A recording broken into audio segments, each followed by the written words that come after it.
This is the review session for the third quiz in corporate finance, and this quiz is pretty compact. It covers pretty much just capital structure. There's quite a few moving parts in here. It's a little bit of a lie to call this a non-cumulative quiz because if you can't lever and unlever betas, which was on quiz 1, you're going to have a tough time doing optimal capital structure. That said though, here are the 4 questions I'd like you to be able to answer on this quiz. The first is in terms of trade-offs, the pluses and minuses of quiz. Can you think through isolating any one of them, taxes or bankruptcy costs, and tell me at least the consequences of big changes on that factor? Second, can you estimate the optimal debt ratio for a company using the cost of capital approach, where you try to minimize the cost of capital? Can you put that into practice? In fact, if you can do the adjusted present value approach, even better, second approach. Third, based on a company's financials, can you tell me whether the company should move to its optimal right away or should it wait? And finally, can you tell me what the right kind of debt for your company is, either in a using qualitative factors or looking at macroeconomic data? It's a lot on our plate, so let's get started. Let's start with the trade-off part. Now, this page should look familiar because it's a page with which I started the entire capital structure discussion. I said when you look at debt, it has 2 benefits. The big benefit is a tax benefit. Interest is tax deductible, and to the extent that it is, given the tax benefit, companies with higher marginal tax rates should borrow more. The second benefit of debt is a little more subtle. For some companies, the act of borrowing can make managers a little more disciplined in the way they approach picking projects. Why? Because if you're an all-equity funded company with a lot of cash flows and you're the manager of that company, if you're sloppy, nobody might notice. You have all those cash flows to cover your mistakes under. Tax benefits and added discipline. On the other side of the equation, there are 3 costs. No matter who you are as a company, every time you borrow money, you increase your likelihood of default. You're saying, what if it's a company like ExxonMobil with huge earnings? Even then, when you borrow an extra 10 billion, 20 billion, 30 billion, your probability of default went from 0.01% to 0.03%. So the first aspect of expected bankruptcy costs, the probability of bankruptcy, and that'll always go up for every company as it borrows more money. Now, obviously, if your earnings are more unpredictable, volatile, it'll go up more. So for companies with higher uncertainty about future earnings, they should borrow less because the probability of default will climb as they borrow more. The second component of the expected bankruptcy cost is the actual cost of bankruptcy. And there are two pieces to it. The first is a deadweight cost, a direct cost of what happens after you go bankrupt. You end up with the legal system, not exactly the most efficient system when it comes to dealing with money. So you end up waiting and waiting for your cash, and along the way you pay huge costs. That's a direct cost of bankruptcy. The indirect cost of bankruptcy is more subtle and perhaps bigger. Is when people perceive that you're in trouble. You're in trouble. What people? Your suppliers. They perceive you're in trouble, demand cash. Your customers, if they think you're in trouble, stop buying your products. Your employees, if they think you're in trouble, start to look for other jobs. So the cost of bankruptcy includes both the direct and the indirect cost. Your expected bankruptcy cost is the product of the probability of default times the cost of bankruptcy.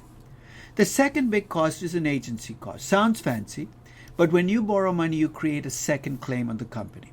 The first claim is, of course, from equity investors. The second claim now comes from lenders. And what lenders and equity investors want is very different. Equity investors care about upside and potential and growth. Lenders just care about one thing: will I get paid? So what that creates is a conflict, and that conflict is resolved by lenders by either putting in covenants into lending agreements to prevent you from doing the stuff that can hurt them, which is costly to you because it reduces your capacity to do things in the future, or they hire legal teams to look at what you do, monitoring costs, which they then pass on to you. So the agency cost takes the form of either higher costs in the form of interest rates or monitoring costs, or loss of flexibility in terms of the covenants that get put into loan agreements. And finally, that building on that notion of flexibility, it's nice to have excess debt capacity for a rainy day. So if you think about the trade-off, you're looking at tax benefits and added discipline, bankruptcy cost, agency cost, and loss of flexibility. Now you're saying, what does this have to do with the quiz? There have been a couple of quizzes, not that many, where I've asked questions building off this trade-off. Here's an example.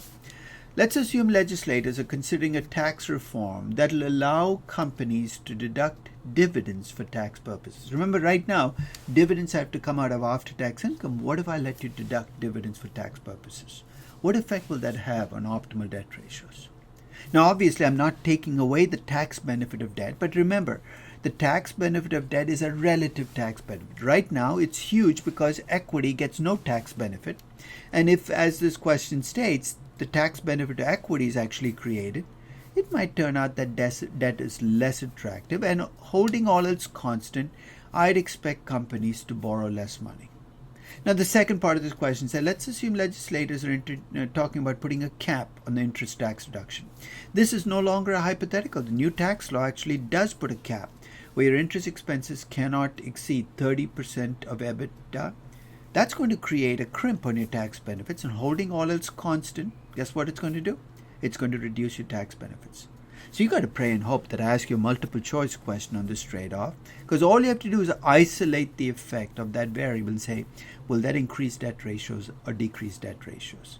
So for those of you who are planning to skip sessions 16, 17, which is when I did the trade-off, don't do it. Just go back and watch the session, at least get a sense of that trade-off. Now let's talk about the mechanics in this class.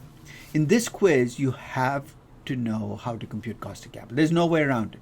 So let's line up all the inputs into cost of capital and go through one input at a time, what should go into it and why we do it the way we do. The cost of capital is a weighted average to a company of all of its costs of financing. And after all, there are only two ways of financing a company, debt and equity. So if you think about equity, here's what you have to think about when you think about cost of equity. You have to think about what you would demand as equity investors in the company. Now, if this is a publicly traded company with diversified investors, we said the only risk you care about is the risk you cannot diversify away. We measure it with the beta. And to complete the equation, we bring in first the risk-free rate as the base, because our cost of equity should be on top of that, plus the beta times an equity risk premium, the price of risk. Now, if you think back to the first quiz and we talked about what goes into that cost of equity, the risk-free rate should reflect your currency choice, the beta should reflect the business or businesses you're in, your equity risk premium should reflect where you do business. Now, the weights in your cost of capital calculation should always be market value weights, market value of equity, and if you can get it, the market value of debt. The cost of debt is the rate at which I can borrow money long-term today. Keywords long-term and today. So I'm going to start with the risk-free rate and add to that a credit or a default spread based either on an actual rating if it's given, or a synthetic rating which I compute from an interest coverage ratio, or maybe just I give you the default spread directly. You add that onto the risk-free rate, you've got your cost of debt pre-tax. But remember, interest is tax deductible. And the way interest expenses work is they save you taxes at the margin. You're saying, what does that mean? Well, if you have $1 billion in income and $100 million in interest expenses, think about how it works. You reduce your taxable income from $1 billion to $900 million. Think of where you saved on your taxes. It was in the last $100 million. It's a long-winded way of saying when you compute your after-tax cost of debt, you should be using the marginal tax rate, the tax rate in your last dollar of income. And that might not be in your financials. That might be in the tax code. So finally, if you think about bringing everything together, you take the cost of equity, you weight by the proportion of equity. You take the after-tax cost of debt, you weight by the proportion of debt. You take that weighted average, you got your cost of capital. So the key mechanics here are coming up with the cost of equity and the cost of debt. And the added mechanics that is specific to this particular quiz is coming up with those weights. Now, if you have a publicly traded company, coming up with the market value of equity should be pretty trivial. Share price times number of shares. One thing to remember is even if your company has more than one class of shares, count all shares. So if you have Class A and Class B shares, this should be the total market value of equity. Market value of debt is messier, and here's why. A lot of debt is not traded. It's bank loans. And often what investment banks do is they take the book debt as market debt. I'm going to give you a way of computing a market value of debt even if the debt is not traded. And if you can, you should do this. If you're in a hurry, go with the book value. But if you can do this right, you want the market value of debt. So let's go back a few quizzes and take an example which is entirely focused on computing the cost of capital. It's a company called CVX. And here's the information I give you. First, I tell you the company has 15 million shares outstanding, trading at $10 per share. So I've given you the market value.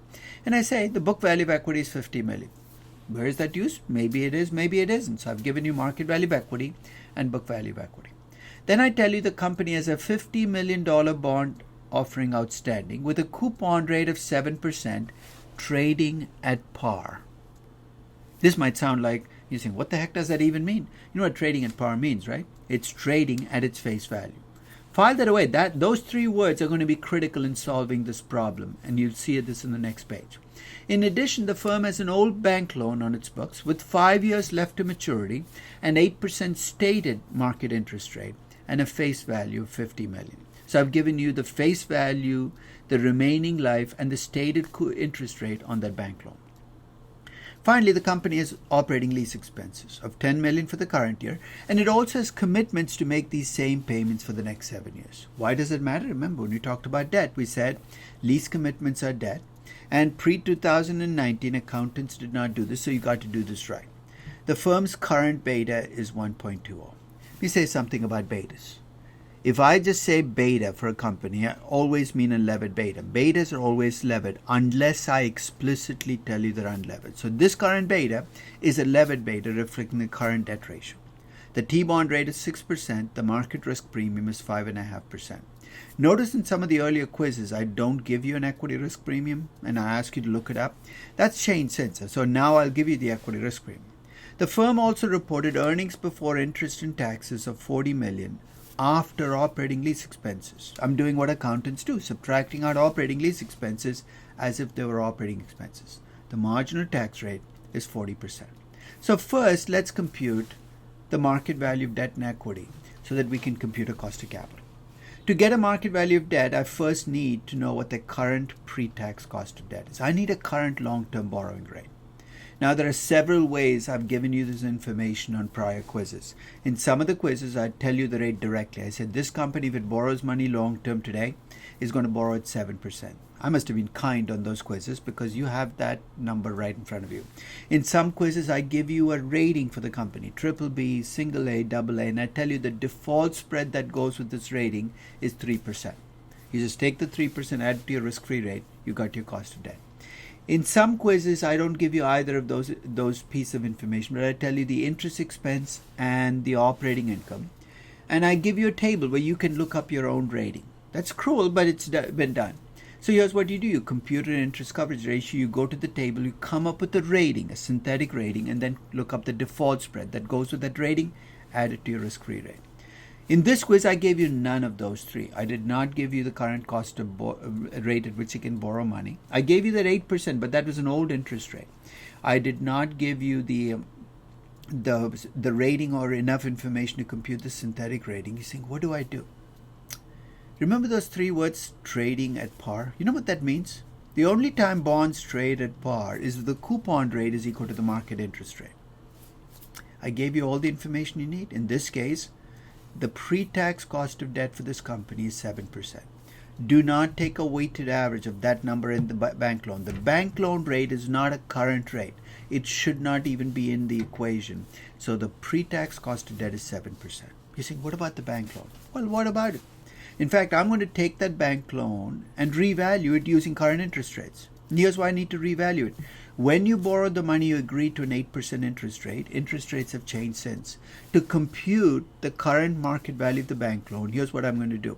I'm first going to compute your coupon payments every year. In this case, with a $50 million bank loan and 8% stated interest rate, your coupon payment or interest payment is going to be $4 million a year. I compute the present value of $4 million every year for the next 5 years.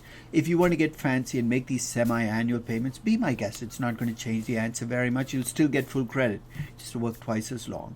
I take the $4 million, compute the present value of a payment every year for the next 5 years. That takes care of the present value of the coupon payments. To that, I add the present value of the face value. Because if this were actually a bond, I'd have to pay that at the end of 5 years. And I discount all of these cash flows back at the 7%. Notice why I needed to do step 1 before I got to step 2. I get an estimated value for the bank loan of $52 million.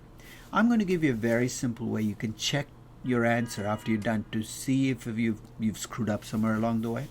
Here I'm getting a market value that is higher than the face value. You know why? Because my book interest rate is 8%. My market interest rate is 7%. Whenever the market interest rate is less than the book interest rate, a bond is going to trade at a premium over the face value. If it is exactly equal to the interest rate, you're going to see what you saw in the problem. It's going to trade at par. And if the market interest rate is much higher than the book interest rate, you will trade at a discount on your face value. So good way to check to see whether your answer is completely off. The existing bonds outstanding, because they're being issued at par, is at 50 million. And then I took the present value of the operating lease commitments. It's only the future commitments. I don't need to discount what I paid last year. It's already done. But the payments of 10 million every year for the next 7 years, discounted back at the pre-tax cost of debt, gives me 53.89 million.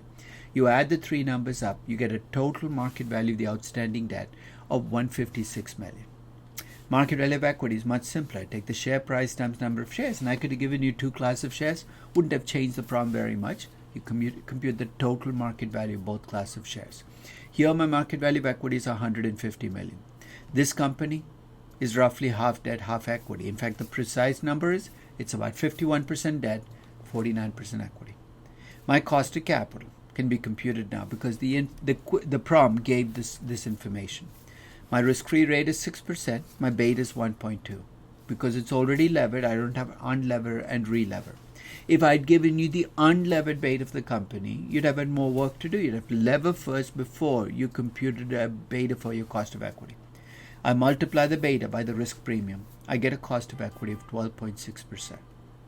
My cost of capital is a weighted average of my 12.6% cost of equity, weighted by the 49% weight in equity, plus the 7% pre-tax cost of debt times 1 minus the tax rate. I gave you the marginal tax rate here. Just to throw you off, I could have given you an average tax rate or an effective tax rate. Always use the marginal, at least for cost of debt. I multiply that by the 51% weight on debt. I come up with a cost of capital of 8.32%. Now, the problem also asked about return on capital. Key thing to remember at return on capital is in the numerator, you get after-tax operating income. So I take the 40 million in operating income times 1 minus the tax rate, which in this case is 40%. 40 times 1 minus 0.4 gives me 24 million as after-tax operating income. In the denominator, I have all book values. So don't use the market values here. I use the book value of the long-term debt plus the book value of the bank loan plus the book value of equity. So if I did an unadjusted return on capital where I did not treat leases as debt, my return on capital would have been 16%. But operating leases are debt, so when I compute the present value of those leases and decide to treat it as debt, I can't use the old operating income anymore because that operating income was after operating lease expenses. So here's what I did. I took the operating income that I had, the 40 million, and to that I added the interest expense I'd have had on my lease commitments. You're saying, why are you adding it back? It's earnings before interest and taxes, and if these leases had been debt right from the beginning, that would have been my interest expense. So I added back. I get an adjusted operating income of 43.77 million. And when I do my book value of capital now, notice that my book value of leases is now part of my book value of debt. It's at current market value already, but there's no book market difference here. I computed a return on capital of 12.88%. So if you ask me about the return on capital for the company, I think the cleaner number is in fact the 12.88%.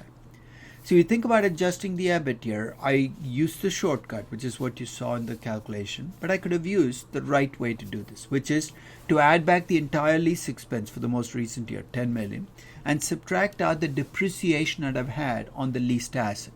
Remember the value that I got for the debt was 53.89 million? Balance sheets have to balance. If I call that debt, there's got to be an asset on the other side. And if there's an asset, there's got to be depreciation in future years. So I'm just trying to clean up as I go along.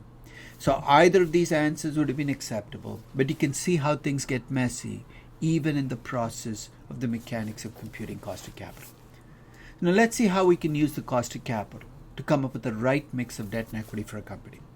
The value of a company is the present value of the expected cash flows to the company discounted back at the cost of capital.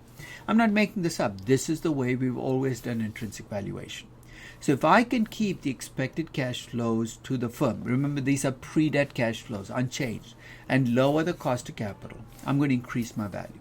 And at the limit, if I minimize my cost of capital, I maximize value. So the optimal debt ratio then becomes the one that minimizes your cost of capital. So quite a few ways I can frame this question. Let me go through the mechanical process you should follow whenever you get a question that requires you to assess what the optimal mix is or what will happen if a company moves to a different mix of debt. First, always go back and estimate the unlevered beta of the firm. Remember, you might have the current beta, it might be a levered beta, but always start with the unlevered beta. Then estimate the beta at each debt ratio, 10, 20, 30, 40, 50, 60, 70, 80, 90. And as the debt ratio climbs, your levered beta is going to go up. Plug in that levered beta into your cost of equity calculation, and your cost of equity will also rise as the debt ratio rises. You can already see why I said the optimal debt ratio is not the one that minimizes your debt ratio, because that's going to be zero. Your debt ratio as it increases will affect your levered beta through the levered beta at the cost of equity. To estimate the cost of debt, you start with the value of the firm. You estimate the dollar debt at each debt ratio, 10, 20, 30, 40, 50, etc. You take that dollar debt and figure out what your interest expenses will be by multiplying by the interest rate you have at that debt. Then you go to that table where I was able to look up a rating and an interest rate, plug the numbers in for your company. You'll get a synthetic rating for your company, a rating that would have been unobservable unless you estimated it, and a default spread / interest rate that goes with the rating. It's going to take a little while and a little patience, but if you're willing to spend it, it's going to be well rewarded. So let's take a few examples built around cost of capital to see how this will work out. So in the first example, this was from a few quizzes ago. The second column and the third column are actually completely blank. All you had was the first column. And you were asked to compute what the cost of capital would be if this company moved to a 20% debt ratio, perhaps even to a 30%. So let's see how we do the 20% debt ratio cost of capital. Let's start with the easy numbers first. At a 10% debt ratio, you were given that you had $1.5 billion in debt. Remember, when we say debt ratio, we are talking about debt over debt plus equity, debt to capital, as contrast with debt to equity. So when you have a 10% debt ratio of $1.5 billion, and you go to a 20% debt ratio, that's going to double. So $1.5 billion becomes $3 billion. You're going to need that number to compute the rest of the column. And remember, initially when you do this, there's nothing below the $3 billion. So your first stop is, what's my EBIT going to be at a 20% debt ratio? At a 20% debt ratio, my EBIT remains exactly what it was at 10%. You're saying, how come? Remember, this is a recapitalization. You're changing a mix of debt and equity, but you're doing nothing to your assets. You have exactly the same projects, the same earnings you had at the previous debt ratio. So leave the EBIT at $1 billion. Now comes the first tricky number. What's my interest expense going to be? Now remember, when you first start this process again, you don't know what the interest rate will be at a 20% debt ratio. So here's what I'd suggest. I gave you the interest rate at a 10% debt ratio. It was 8%. Act like you can borrow money at 8%. I know it's completely unrealistic, but let's start with that. 8% of $3 billion is $240 million. That becomes my interest expense. You divide the EBIT by the interest expense, you come up with an interest coverage ratio of 4.17. Now, part of this problem was I gave you the lookup table. 4.17 gives me an interest coverage ratio of BBB. So I give them a BBB rating. At a BBB rating, the default spread on the next page is 2%. Added to my risk-free rate, my cost of debt, or my interest rate, or my pre-tax cost of debt is 9%. You're saying, you didn't give me a risk-free rate. Didn't I? Remember, the actual rating at 10% is AA. AA rating is a 1% default spread, so the interest rate is 8%. The risk-free rate must be 7%. I know it's algebra, but it's fairly simple algebra. So my interest rate is 9%. You can then work through the rest of the numbers. You know, the 9% times 1 minus the tax rate is 5.4%. But we have a problem. And here's what the problem is. I computed the interest expense as if my interest rate were 8%. And now I'm telling you the interest rate is 9%. Both numbers can't be right. So here's what I did. I went back and recomputed the interest expense, taking 9% of $3 billion, which is $270 million. That gives me an interest coverage ratio of 3.7. I very gingerly turned to the next page and said, please, God, don't let the rating drop. And thank you, God. The rating did not. It stayed at BBB. I'm done. My pre-tax cost of debt is equal to the rate that I use. That's what I mean by done. You need convergence. So I have my after-tax cost of debt of 5.4% at the 20%.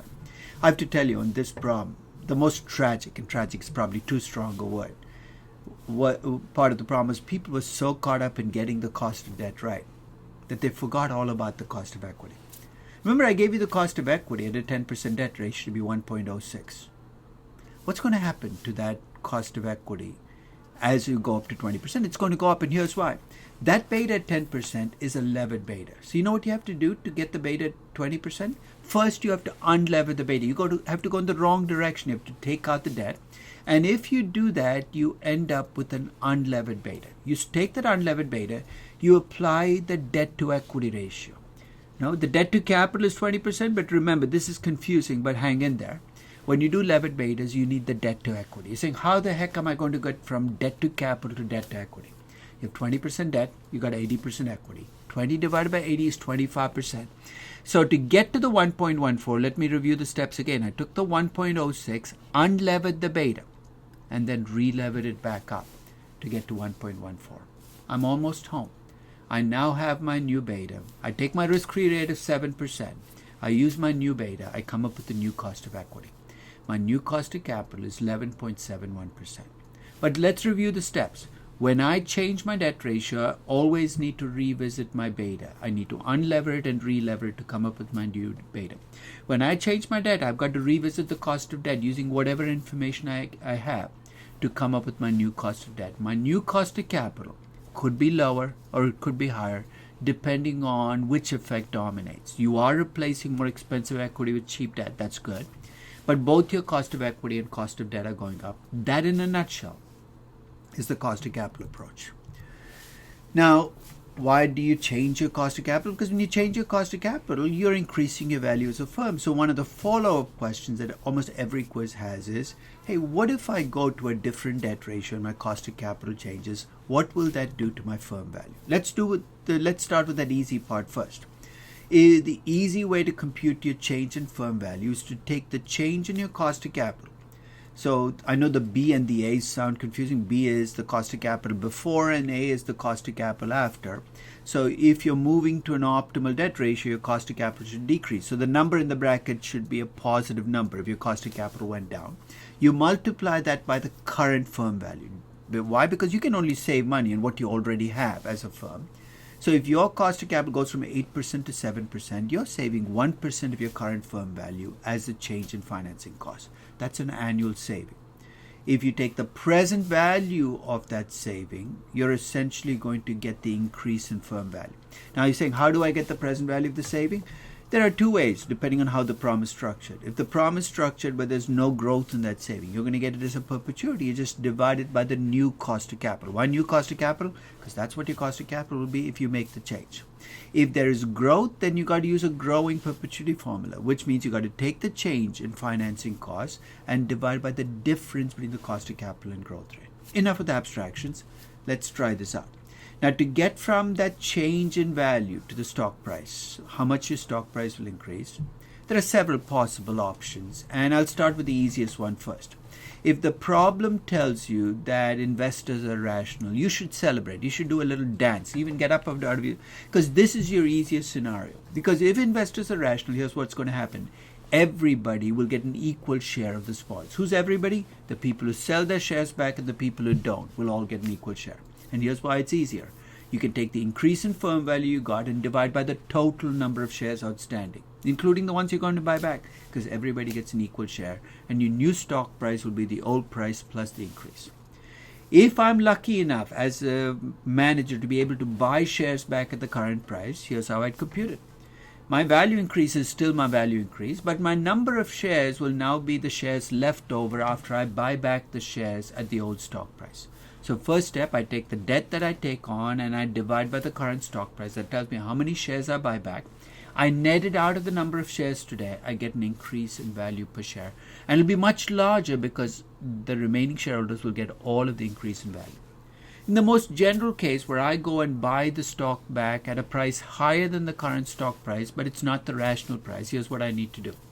First, I need to figure out what the selling shareholders get as their share of the value increase. So if I take the change in price between the price at which I buy back and the original price and multiply by the number of shares bought back, that tells me how much of the value increase goes to the selling shareholders. You're saying, what happens to the remaining? The remaining shareholders get whatever's left over. And you can then divide that by the remaining shares outstanding. You should get the increase in stock price for the remaining shares. I know I'm piling abstractions on abstractions. Let's make this real with a very simple example. This is from about 5, 6, 7 years ago. Company, mid-sized transportation firm. I don't even know why I threw the mid-size in the transportation. Complete distractions. But I threw them in there anywhere.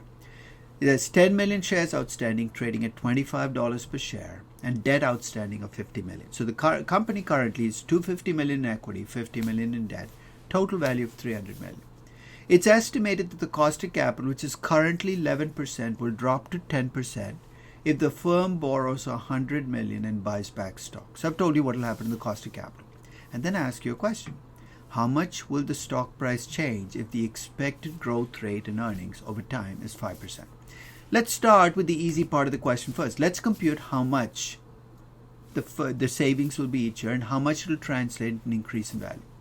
So if you think about what I have as a company right now, I have $300 million funded at 10%, at 11%. If I go to the new debt ratio, that 11% is going to become 10%. So I'm essentially saving $3 million a year. If that $3 million is a growing perpetuity, growing at 5% a year, basically I get the $3 million divided by the difference between the discount rate and the growth rate. Incidentally, if you put a 1 plus G in the numerator, I'll let it slide. I mean, it's not the end of the world. But your savings are already next year's savings. So I don't have to put the 1 plus G because it's already next year's number. So my increase in firm value is $60 million. Now, the firm said nothing about whether investors are rational. But remember I said, if nothing is specified, take the easiest possible route. The easiest possible route is to assume that investors are rational, in which case everybody gets an equal share of the $60 million. So I divide by the total number of shares outstanding, which is $10. I get a $6 increase in the price. The 6 added to the 25 gives me $31 per share. That is a rational price. And to show you it's a rational price, let's try out what will happen if I work through the solution. I have $300 million as my value before the change, and my value goes up to $360 million after the change. I'm going to have $150 million in debt, 50 from the original capitalization plus 100 more. 360 minus 150 gives me $210 million as the remaining value of equity after the recapitalization. Remember I had 10 million shares before I did the buyback? And I had $100 million available to do the buyback. I bought back shares at $31 million. I'm going to have 6.774 million shares outstanding. I divide the 210 by the 6.774. I get $31. I proved my case. I bought the shares back at 31 and the remaining shares. So it's a good way to check your answer. If you're doing the rational solution, you should get the same price or value per share for the remaining shareholders as what you paid on the buyback. That's the rational solution. But let's assume I could buy the shares back at the current price. Remember, the current price is only 25. And $100 million available to do the buyback, I'd buy back 4 million shares, right? To compute the change in value now, here's what I do. I take the 60 million, which now the remaining shareholders are going to get the entire 60 million. And there are only 6 million shares left over after the buyback. My change in the stock price is going to be $10. Why are my existing shareholders better off? Because now they're getting the entire spoils. They don't have to share it with the people who sold their shares back. And if you want to see if this works, work through the same. So this is a good way to check your answer. The value of the firm before, add on the increase in value, you get the value of the firm after. Subtract out the debt outstanding, you get a value of equity. You divide by the 6 million shares outstanding, you get a value per share of $35, which is what I got with my shortcut. And finally, let's take an example somewhere in the middle. Let's assume that if they paid $33.33 per share. The number of shares I would buy back then would be 3 million shares. And each of these shares is going to get $8.33 as a premium over and above the original price. 3 times $8.33 gives me $25 million. So here's what's happening. The people who sold their shares back got $25 million of the value increase. There's $35 million left over, and that's going to be divided among the remaining 7 million shares. The remaining shareholders get $5 per share, which increases the value from 25 to 30. Do you see why this is a little unfair? The people who sold their shares back got $8.33. The people who remained in the company got only $5 per share. It's only in the rational solution that everybody gets an equal share. So here's what I'd like you to try. And here again, you can check your answer. You get the right answer. Here's what I want you to check. try to see if you get this. Try $32 per share. Try $35 per share. And then I have a final challenge for you. Figure out what price I would have to pay per share for the remaining shareholders to have nothing happen to the price. In other words, I want the remaining shares to remain at $25. I want you to work out what my buyback price would have to be for that to happen. It's a terrible scenario for the remaining shareholders, but work it out. Get comfortable with different buyback prices, because if you can get comfortable with this most general approach, you can solve any of the variants you're going to see on any of the quizzes. So if you look at the premium in this case, here's what ended up happening. 25 million went to the buyback shareholders, 35 to the non-tendering shareholders. The total value added still remains 60. Now the final part of each of these quizzes asks about whether you know what you should do to get to the optimal and what kind of debt to take on. If you wanted me to summarize how to get to the optimum, here's what it's going to look like. If you're an under-levered firm and you have to do something quickly, why? Because you're the target of a takeover. You got to borrow money and buy back stock now. Or you can borrow money and pay a big special dividend. If you're under-levered, you're not the target of a takeover. Why? Because you're too big, or you're voting and non-voting shares. You have the luxury of time. Borrow money, and if you have good projects, take those projects. If you don't have good projects, then pay dividends or buy back stock over time. So under-levered, in all of them, you're going to borrow money. The question is what you do with the money. If you are the target of a takeover, or if you are not but you don't have good projects, then you buy back stock. But if you have good projects, you take the projects with the debt, because then you get the added oomph of the net present values of the projects. If you're over-levered, again, the question you're asking is how urgent is the threat? And here you're worried about bankruptcy. If you're worried about something happening to you quickly, then you got to bring your debt ratio down quickly. You either have to issue equity to retire debt, or an equity for debt swap, or something to bring the debt ratio down quickly. If you're over-levered, you're not under threat of bankruptcy, again, what you do will depend on whether you have good projects or not. If you have good projects, take those projects with retained earnings, equity, and over time you can grow yourself out of the problem. If you don't have good projects, then you got to use retained earnings to retire debt over time to bring it down. So the question of what to do after you get your optimal depends on how urgently you got to fix the problem, threat of takeover, threat of bankruptcy, and whether you have good projects or not. Now, the final piece of this puzzle is what's the right kind of debt for me. Now, if you wait till the last session, which before the quiz, and we talk, or not even the last session, the capital structure section, I take you through how you can look at the historical data on a company, run regressions against macroeconomic variables, and try to use the results of the regression to design your debt. And part of you said, not the statistics class, I don't need this. But it's actually pretty interesting how data from the past can be used to kind of modulate your debt. So the first regression I usually run is against I take the change in firm value, change in operating income at your company over time against changes in the T-bond rate. What does that tell me? That coefficient on this regression, if it's negative, measures the duration of your assets. It's a rough measure of duration. So if I run this regression, I get -5 as my duration, as my coefficient on interest rates. That roughly suggests that my assets have a duration of 5 years. So you're saying, what if the coefficient is 0? Well, that suggests my assets are very short duration. If the coefficient is positive, I don't even know what to make of it. Just ignore it. So first is regressing against interest rates. The coefficient, if it's negative, tells you what the duration of your assets is. And if you're matching the debt up, your debt should have roughly the same duration. When you run the regression against changes in real GDP, the coefficient tells you whether your company is cyclical or not. If your company is really cyclical, B should be a big positive number. If your company is non-cyclical, B should be close to 0. It's unaffected by what happens to the economy. And B is a negative number. You have a counter-cyclical company. Again, it might play a role in how you design debt. When you run the regressions against inflation rates, here's what you get. The coefficient tells you whether your company has pricing power.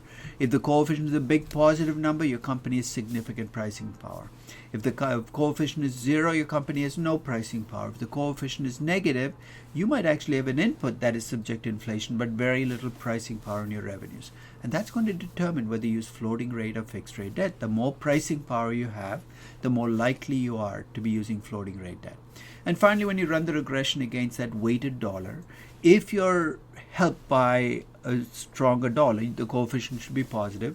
If you're hurt by a stronger dollar, the coefficient should be negative. In either case, you should be thinking about using more foreign currency debt when you borrow money. And if your coefficient is 0, then you really don't care. You might as well stay with dollar debt. So let's see how this plays out in the last prompt pretty much of every quiz. Remember when we talked about betas, we talked about bottom-up betas, and I said draw a balance sheet, it helps you. Well, when we talk about debt duration, the same phenomenon plays out. In fact, much of what I'm going to do with debt duration is going to resemble what I did with betas. So you got an asset and liability side. Each of your businesses or assets has a duration. Each of your debt types has a duration. Equities, whatever's left over. The duration of your asset/business is a weighted average of the durations of the individual businesses you're in. Very much like a weighted average beta. So it's like an unlevered beta. The debt, the weighted average duration of your debt is the weighted average of the durations of the individual debt issue.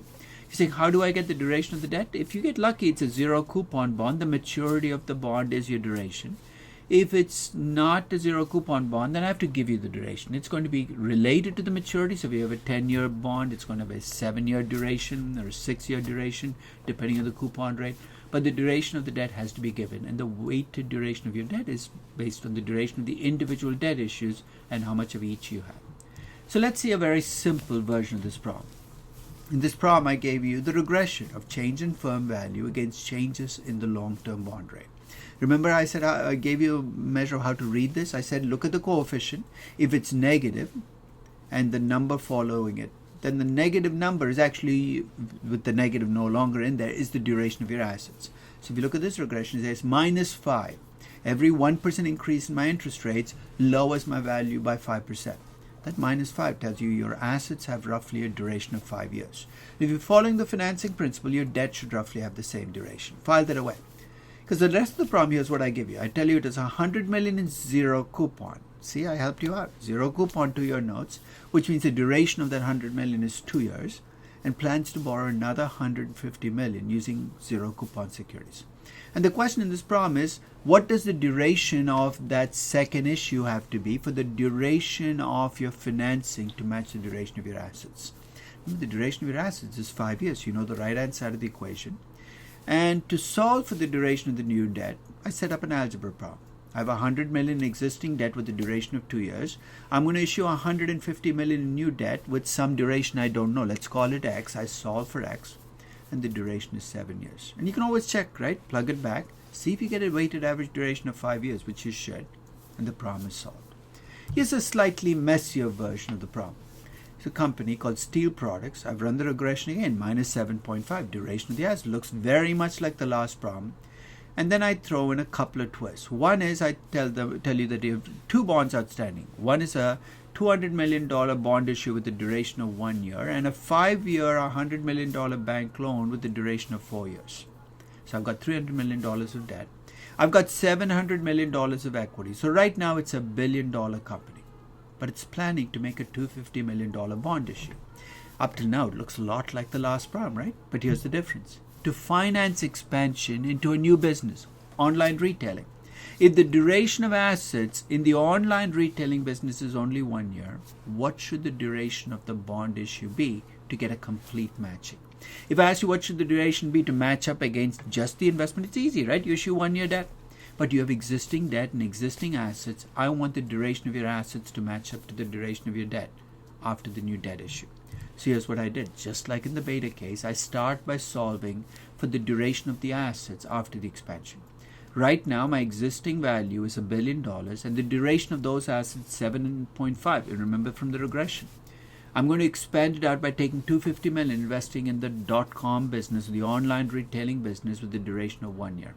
My weighted average is going to be 6.2 years. So I want the duration of my debt to be 6.2 years after I've issued $250 million in new debt. So I solve for the duration of the new debt. I've got $200 million debt with a 1 year duration, $100 million existing debt with a 4 year duration, and $250 million new debt with the duration still to be specified. And I solve for the X, and I get 11.24 years. So in all of the duration problems, try to follow this very simple rule. first compute the duration of the assets, then look to see what the duration of the debt has to be, because every problem is a variant of those two same themes. And just with betas, I'd suggest drawing that balance sheet. It'll help you out because it'll keep things in sync and make sure you're not missing something. So let's review. On this quiz, you start off with the qualitative trade-off. Then you look at the mechanics of cost of capital. You have that nailed down. Third, you look at what happens when the cost of capital changes in terms of increase in firm value. And that's pretty much a present value problem. Fourth, if you have a buyback, you have to figure out the price of the buyback and how it plays out. And that, it's a little messy until you work through a few problems. So I'd work through a few just to get comfortable. And finally, can you work with this debt duration thing so you can get the duration of your debt equal to the duration of your assets, just like you worked with betas? That's pretty much all that the quiz will cover, but as you can see, there's a fair amount of material there. But I hope this review session has helped. Thank you for listening.